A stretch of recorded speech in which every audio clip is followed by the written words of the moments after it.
In this video, we'll be covering how to turn off notifications in Google Classroom. Google Classroom sends out email notifications whenever someone posts something into the class, replies to a comment, or sets an assignment. However, if you have many classes, this can lead to you receiving a huge amount of emails each day. To change this, you'll want to turn off or adjust the notifications for your Google Classrooms. What you want to do is head on over to your Google Classroom page and then go to the top left of the page to the 3 lines for more options. This will then open up a navigation with all the things like your to-do lists and your assignment due dates, each of your classes you're enrolled in, etc.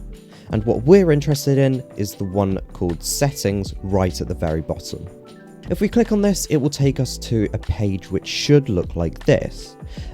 And what we want to do is go down to the second option, which is called Notifications. And from here, you can do 2 things. You can either customize what you get email notifications about, or you can turn them all off.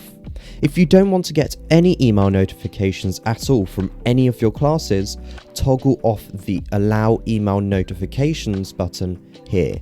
And as you can see, all forms of notifications have now been turned off. However, I recommend keeping this on and scrolling down to customize what you get notifications about.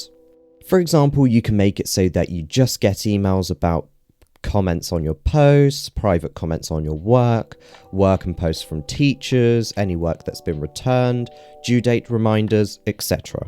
Or if you're a teacher and have your own classes, there'll be an additional box down here for you to customize what you get notifications about from within your classes. And you're able to change any of these by toggling them on and off by clicking on the blue toggle to the far right of each option. Finally, you can also have the option to toggle which classes you get notifications about by heading on into the class notifications option right at the bottom. And from here, you can choose specifically which classes you do and don't want to get notifications from. Now I'd recommend learning more about Google Classroom with our Google Classroom tutorials playlist shown on screen now. Thank you all so much for watching, and I'll see you soon.